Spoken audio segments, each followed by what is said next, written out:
¿Qué tal, amigas y amigos? Tengan ustedes muy buenas tardes. Bienvenidas y bienvenidos a Diálogo, este espacio que cada vez está teniendo más sintonía y credibilidad por parte de ustedes. Para nosotros un gusto, una satisfacción, pero también un gran compromiso.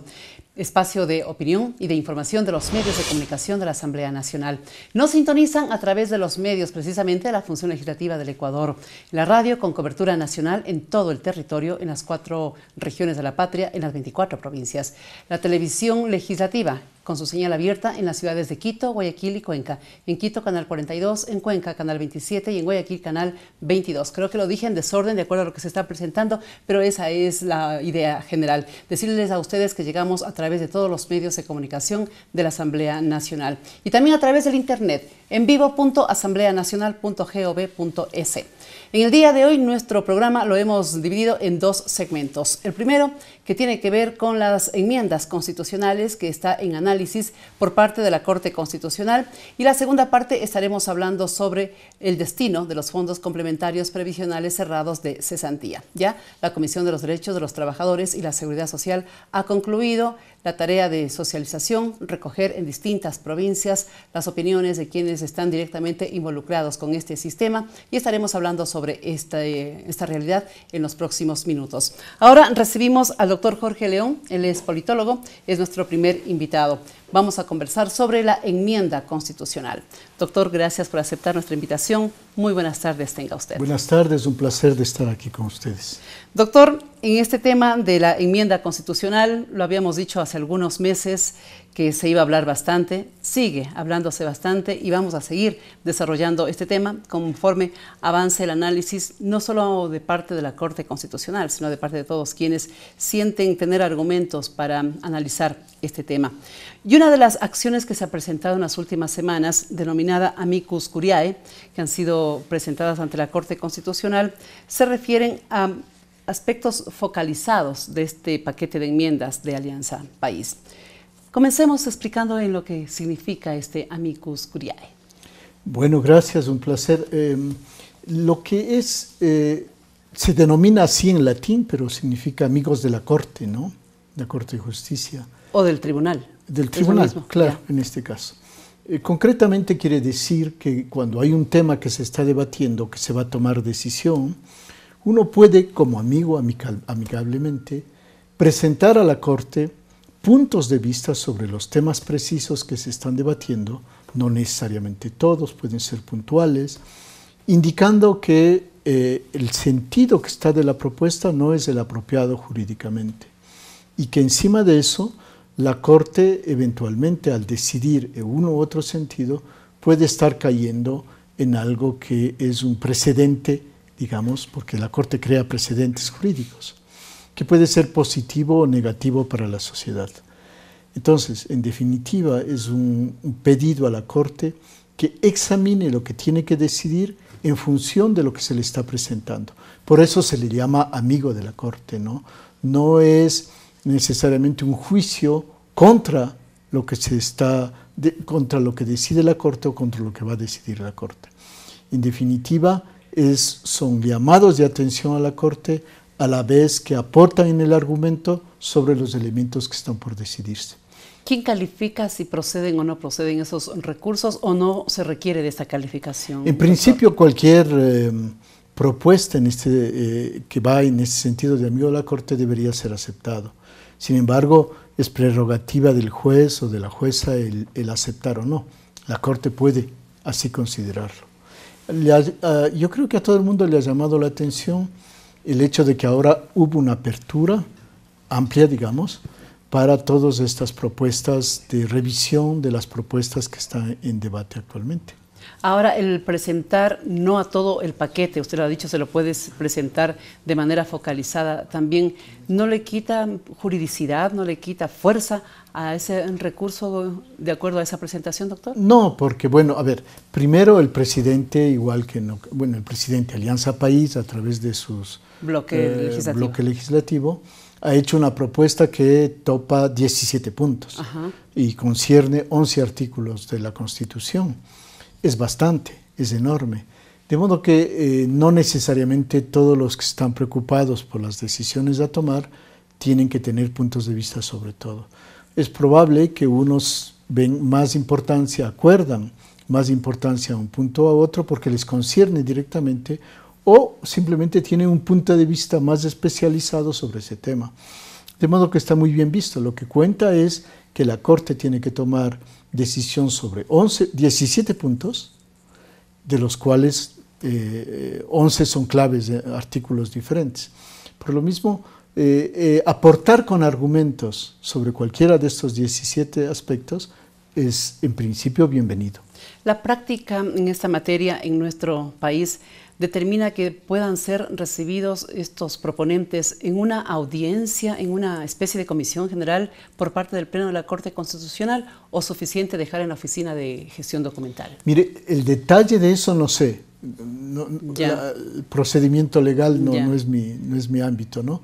Pero es evidente que el dejar el texto escrito hace que el juez o la jueza debe en este caso considerar los argumentos. Y es lo fundamental. El momento que tome una resolución entre los antecedentes, la jueza o el Pleno de la Corte Constitucional podrían referirse a estos escritos presentados por los proponentes. Absolutamente. ¿Deberían? Más debería convocarles perfectivamente para oír lo que quieren decir y permitir por lo mismo que haya argumentación. Uno de los objetivos de estos procedimientos es que tiene que haber una presentación para que la sociedad en su conjunto pueda debatir. Ahora estamos en un procedimiento un poco complicado en la sociedad ecuatoriana.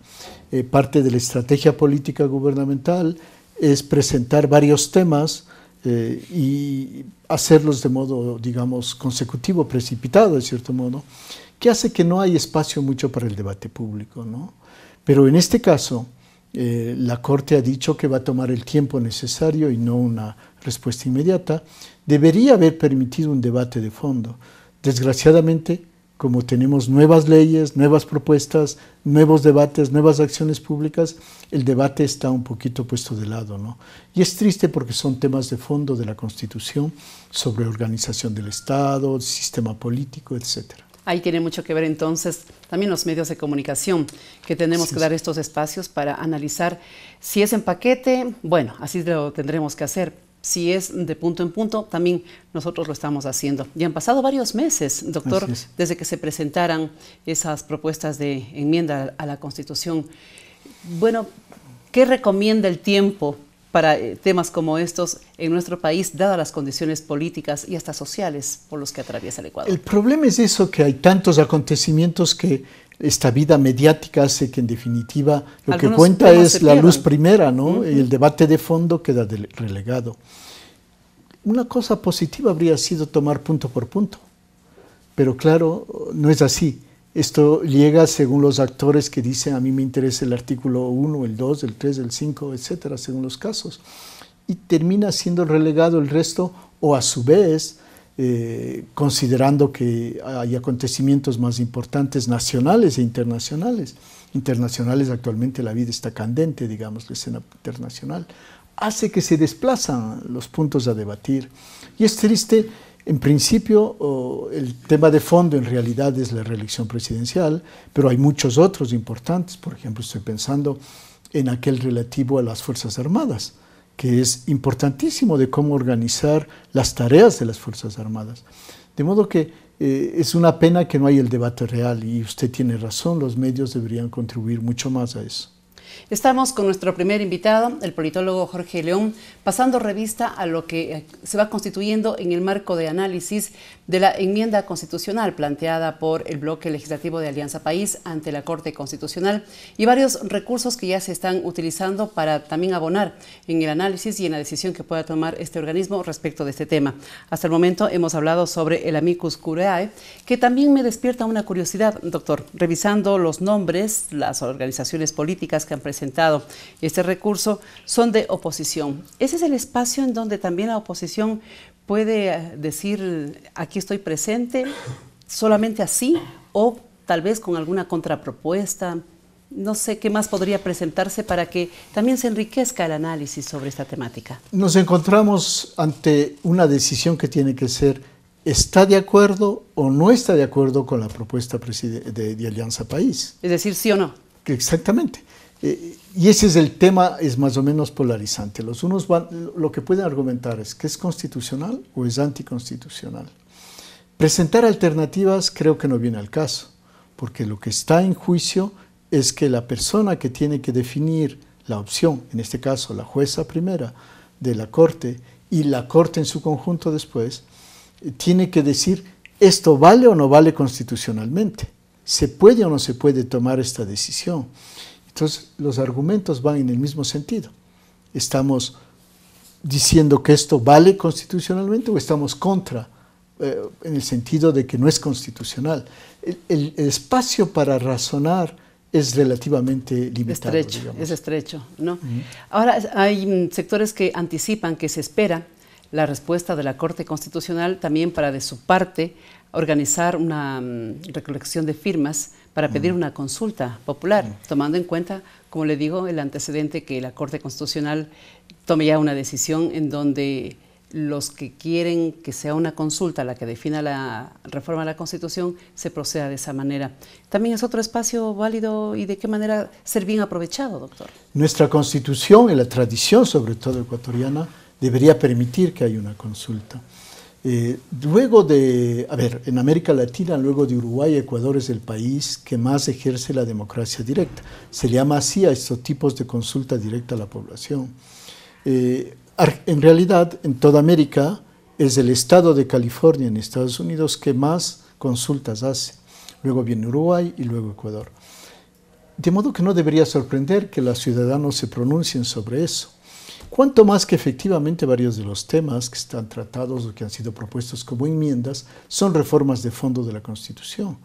Y la Constitución dice que en esos casos tiene que ir o a consulta popular o a su vez a una nueva asamblea constituyente, lo cual es muy complicado, ¿no? Cuando se hizo la Constitución en Montecristi, se quería evitar la inestabilidad ecuatoriana clásica que tenemos tanto nosotros, de estar cambiando a cada rato la Constitución. Entonces se le amarró muy bien con lo que se dio a llamar candados. Estos candados, entre otros, apelar a formar una asamblea constituyente, exigen un largo proceso que tiene que tener más de los 3/4 de la asamblea para poder apelar, de modo que convocar, de modo que es muy difícil llegar a eso, ¿no? Y en este sentido se puso ciertos derechos fundamentales de la Constitución para las personas y los colectivos, como los pueblos indígenas o afrodescendientes, que no se los puede cambiar sino en otra asamblea. De modo que yo diría, estos candados ahora se ve que deberían jugar el rol de impedir que se tope ciertos temas, pero tal como ha hecho el gobierno de ponerles en simples cambios, digamos, fáciles de llevar adelante, puede pasar por encima de lo que está en la Constitución y lograr unos cambios constitucionales que no necesariamente a la postre pueden ser vistos constitucionalmente. Pero llamar a referéndum, convocar a la población, no debería llamar la atención en el caso ecuatoriano. Y siempre válido, ¿no? Bien, vamos a compartirles a ustedes, señoras y señores, importantes mensajes a través de los medios de comunicación de la Asamblea Nacional, la radio y la televisión legislativa. Y luego volveremos para seguir con este diálogo a través de los medios de comunicación, justamente con nuestro doctor y nuestro invitado, el doctor Jorge León, politólogo. Estamos hablando sobre la trascendencia de las enmiendas constitucionales en nuestro país.